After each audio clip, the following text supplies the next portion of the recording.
दोस्तों, महिलाओं में 8 प्रकार की ऐसी बुराइयां पाई जाती हैं जिनके बारे में रावण ने स्वयं अपनी पत्नी को भी बताया था कि यह अवगुण कौन कौन से होते हैं। तो आज हम जानेंगे रावण द्वारा बताए गए इन 8 अवगुण के बारे में। दोस्तों, जैसा कि आप लोग जानते हैं, वाल्मीकि रामायण 3 घटनाओं के इर्द गिर्द घूमती है। सबसे पहले राम के वनवास की कैकेयी द्वारा की जाने वाली मांग, और दूसरा शूर्पणखा का राम से प्रणय निवेदन, फिर उसके बाद लक्ष्मण द्वारा उसका अंगभंग करना, और फिर सीता द्वारा हिरण की मांग करना एवं लक्ष्मण का उन्हें छोड़ कर जाने की मनाही पर सीता द्वारा अनावश्यक आरोप लगाना। इस घटना का परिणाम ये हुआ कि सीता असुरक्षित हो गई और उनका अपहरण हो गया और युद्ध का कारण बना। वास्तव में ये घटनाएं बताती हैं कि जीवन सुखद ढंग से निर्वाह किया जा सकता है यदि स्त्रियों में ये दुर्गुण न होते या वे स्वभाव से चंचल न होती। रामायण में कैकेयी और शूर्पणखा जैसी महत्वाकांक्षी और पहल करने वाली स्त्रियों को भी घृणित व नकारात्मक छवि वाला बताया व दर्शाया है। वहीं गोस्वामी तुलसीदास की रामचरितमानस के दोहे के अनुसार सीता को वन से हरण कर ले जाने के बाद रावण उन्हें लंका ले गया।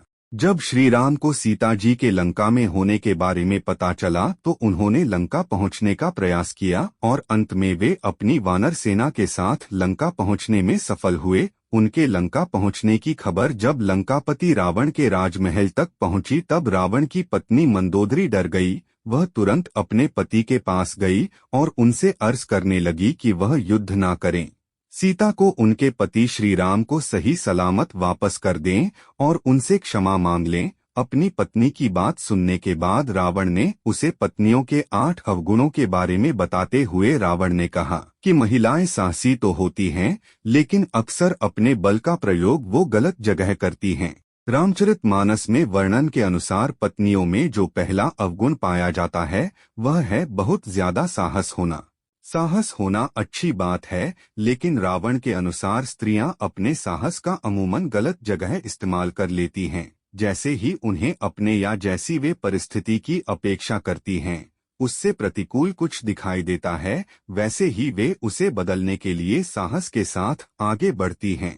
किंतु वे ये नहीं समझ पाती कि उनके द्वारा दिखाया गया साहस सही है या नहीं। स्त्रियां अक्सर झूठ बोलती हैं क्योंकि वो कोमल हृदय वाली होती हैं, जो कि अक्सर अपनों की बातें छुपाने के लिए झूठ बोल देती हैं और बुराई का कारण बनती हैं। रावण के अनुसार पत्नियों में जो दूसरा अवगुण देखने को मिलता है वह है उनकी निरंतर झूठ बोलने की आदत। ऐसा नहीं है कि वे पल पल झूठ बोलती हैं, लेकिन वे बातों को छिपाने के लिए अक्सर झूठ का सहारा ले लेती हैं। यह सत्य है, पूर्ण रामायण काल में मंदोदरी ने भी रावण से कई झूठ बोले।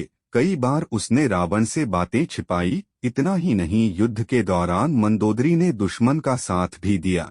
रावण के अनुसार पत्नियां अक्सर झूठ बोलकर खुद भी फंसती हैं और अपने पति को भी दुविधा में डालती हैं, लेकिन सच एक ना एक दिन सामने आ ही जाता है, फिर उन्हें इस बात का पछतावा होता है। महिलाएं अस्थिर विचारधारा और चंचल चित्त वाली होती हैं, इसलिए उनके मन को समझ पाना बहुत मुश्किल होता है। रावण के अनुसार पत्नियों में पुरुषों की तुलना में अधिक चंचलता होती है। उनका मन कभी भी लंबे समय के लिए एक बात पर रुकता नहीं है। कुछ ही समय में वे अपनी ही कही बात पर मन बदल लेती हैं, जिस कारण से परिस्थितियां अस्थिर हो जाती हैं और काबू में नहीं आती।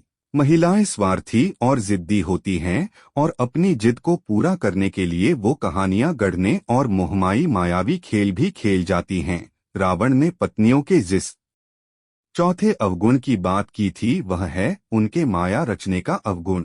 उसके अनुसार यह स्त्रियों की एक कला है। वे जानती हैं कि किस समय क्या करना है ताकि परिस्थिति उनके अनुकूल हो। रावण के अनुसार स्त्रियां अपने खुद के स्वार्थों को पूरा करने के लिए कई प्रकार की माया रचती हैं। दुनिया उनकी इस माया से बेखबर होती है। अपना काम सिद्ध कराने के लिए महिलाएं क्या क्या करती हैं, इसकी भी चर्चा की है। लंकापति रावण ने रावण की राय में अपनी बात मनवाने के लिए स्त्रियां रूठती है, रुष्ट होने का नाटक करती हैं, कई बार प्रलोभन देती हैं और साथ ही जब जरूरत पड़े तो कार्य सिद्ध कराने के लिए सामने वाले व्यक्ति को हर तरीके से मनाती भी हैं और अंत में अपना काम करवा लेती हैं।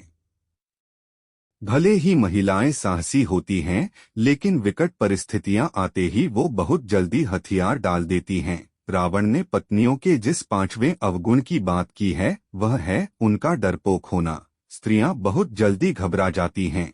परिस्थिति में यदि वे अचानक बदलाव देख लें तो डर जाती हैं कि आगे क्या होगा। मंदोदरी ने भी कुछ ऐसा ही बर्ताव किया। जब उसे मालूम हुआ कि श्री राम, जो स्वयं शिव जी के परम भक्त हैं, वे रावण से युद्ध करने के लिए लंका पहुंच गए हैं, तो उसे अपने पति की मृत्यु का भय सताने लगा और इसी डर के कारण उसने अपने पति को युद्ध न लड़ने की सलाह दी और अपना बल दिखाने से पहले ही हार मान लेने और क्षमा मांगने के लिए कहा।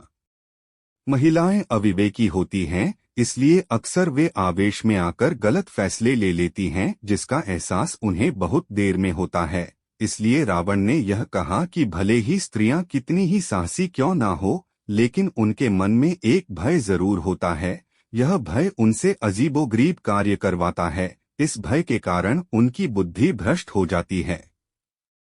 रावण के अनुसार स्त्रियों का छठा अवगुण है उनका अविवेक। स्त्रियां भले ही तेज दिमाग वाली हो, बुद्धिमान भी हो सकती हैं, लेकिन उनमें कई बार अविवेक जैसा अवगुण देखा गया है, जिसके कारण वे बिना सोचे समझे निर्णय ले लेती हैं और बड़ी समस्या में पड़ जाती हैं। वैसे तो महिलाएं कोमल हृदय वाली होती हैं, लेकिन अगर कोई एक बार उनकी नजर से उतर जाए तो वो उसे आसानी से माफ नहीं करती हैं। रावण के अनुसार स्त्रियों का सातवां अवगुण है निर्दयता। स्त्रियां दया जरूर करती हैं, लेकिन जिस बात पर उन्हें दया न आए वे कभी उस पर भविष्य में भी दया नहीं दिखाती। यह उनका हठ ही समझ लीजिए। रावण के मुताबिक महिलाएं भले ही कपड़ों से गहनों से खुद को सजाएं, लेकिन दिल से वो पवित्र नहीं होती हैं। वो साफ सफाई का ध्यान नहीं रखती। इस कारण रावण ने महिलाओं को अपवित्र कहा था। माफ कीजिएगा, आपको इस बात पर सच में बुरा लग रहा होगा, लेकिन रावण के अनुसार महिलाएं अपवित्र होती हैं। उनमें मन की साफ सफाई का अभाव होता है। परंतु ये सब उन दिनों की परिस्थितियों व सामाजिक संरचनाओं के आधार पर रचा गया था।